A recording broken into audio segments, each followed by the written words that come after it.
All right, let me drop you right into my world for a second. Imagine you're strapped into a cockpit, visor down, cruising at a few thousand feet over the Pacific. Nothing but blue in every direction. No coastline, no landmarks, just endless water. And then, your radar paints a giant steel beast below. That, my friend, is the USS Gerald R. Ford. And I'm telling you right now, this thing isn't a ship. It's a floating city with attitude. I'm Mr. PiP, former military pilot, and I've seen carriers from angles most people never will. And every time I look down at one of these monsters cutting through open ocean, one thought hits me. How in the world do nearly 5,000 people live out there for months without touching land? We're talking about 4,500 plus souls packed onto a moving slab of steel, sitting hundreds of miles from the nearest shore, surrounded by water deep enough to swallow entire mountain ranges. This isn't a cruise ship with buffets and swimming pools. No, this is a 24/7 war machine. Everyone on board is working, rotating, sweating, thinking, reacting. Because out here, the ocean doesn't care if you're tired, and neither does the mission. Now zoom out for a second. The Ford isn't alone. The United States runs a fleet of 11 nuclear-powered aircraft carriers. That's not a navy. That's global dominance on standby. You've got giants like the USS Abraham Lincoln, USS George Washington, USS Ronald Reagan, each one carrying its own mini-civilization across hostile waters. And every single one of them can show up off your coastline uninvited. And suddenly, the geopolitical conversation changes real fast. From a tactical standpoint, a carrier is basically a mobile airbase that doesn't need permission to exist. No host nation, no runway vulnerability, no fixed coordinates for the enemy to target easily. You move, you adapt, you strike. That's power projection at its finest. And if you're watching from somewhere like the South China Sea or near the Strait of Hormuz, yeah, trust me, people are paying attention. But let's bring it back inside the steel hull for a moment, because numbers don't even begin to tell the story. This beast stretches over 1,090 feet long. That's longer than the Empire State Building is tall. Fully loaded, it displaces more than 100,000 tons. And here's the part that still blows people's minds.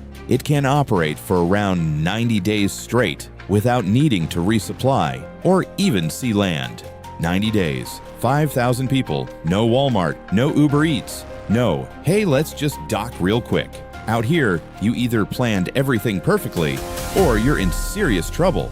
Now I want to ask you something, and don't overthink it. If I dropped you onto this carrier right now in the middle of the Pacific, what would mess with your head first? The isolation, the constant noise, or the fact that if something goes wrong, help is hundreds of miles away? And before we go deeper, I'm curious, where are you watching from right now? Are you in the States, somewhere in Asia, Europe? Drop it in the comments. I read that stuff. Because depending on where you are, this ship might actually be operating closer to you than you think. Now, here's where things start to get interesting. Most people assume the hardest part of life on a carrier is the danger. Jets screaming overhead, weapons, combat readiness. But honestly, that's only half the story. The real challenge is something way more basic, way more human.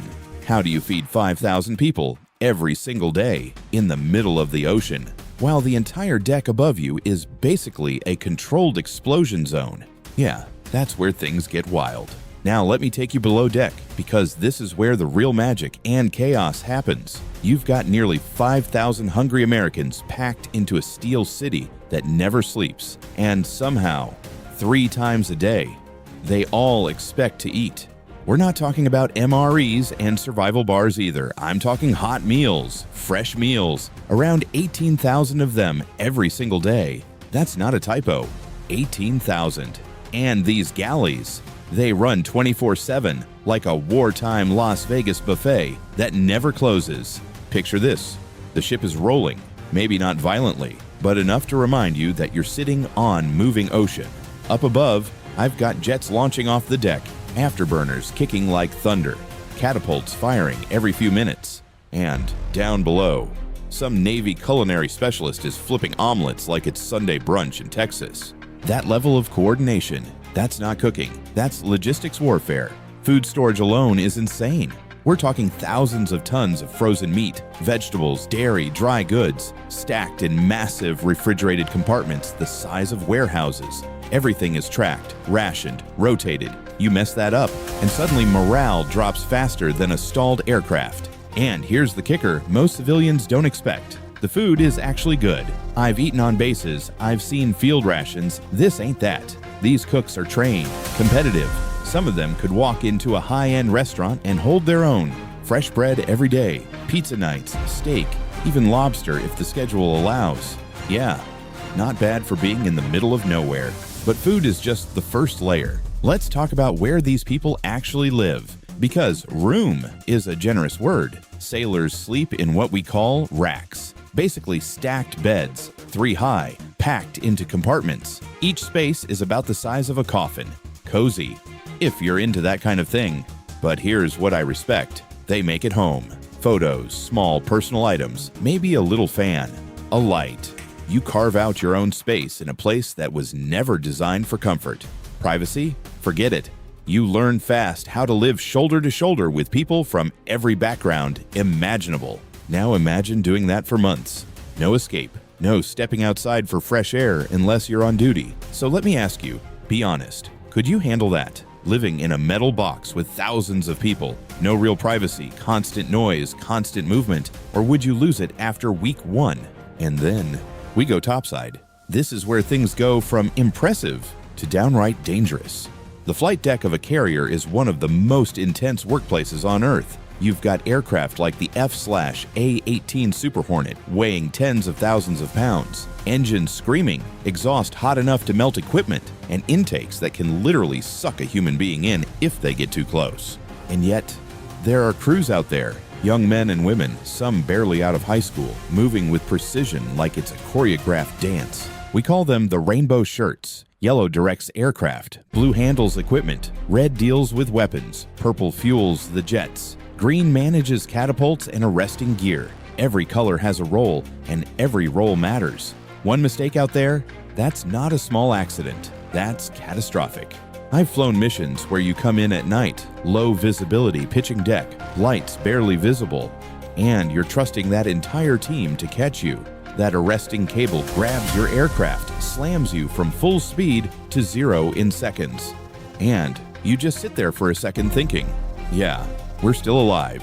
That's carrier ops. And it doesn't stop. Aircraft launching every few minutes during high-tempo operations. Fuel, weapons, maintenance, air traffic control, all synchronized like a battlefield orchestra. But here's where it gets even deeper. Below all of this, powering everything, are nuclear reactors, not 1, 2. These reactors generate enough power to run an entire city. Lights, radar, weapons, life support, cooking, water production, everything depends on them. And the sailors running these systems, they're some of the most highly trained personnel in the entire military. Nearly 2 years of schooling just to earn the right to stand watch down there, because the margin for error is 0. Now think about this.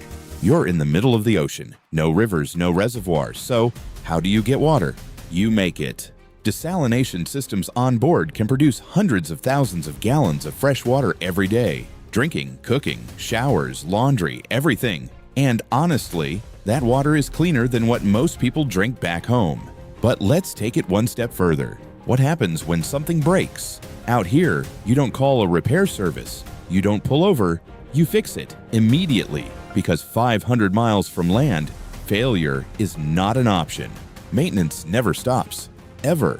Teams are constantly inspecting, repairing, replacing components across hundreds of systems. Engines, electronics, weapons, life support, you name it. Everything has to work, all the time. And then, there's the ocean itself. Storms out here don't play nice. Waves over 30 feet. Winds that would shut down cities. Rain that hits like needles. And the carrier, it just keeps going. Maybe flight ops pause, but the ship pushes through like it's got something to prove. Bridge crew locked in, watching radar, tracking threats, navigating a 100,000-ton beast through chaos. Now, let me throw this at you.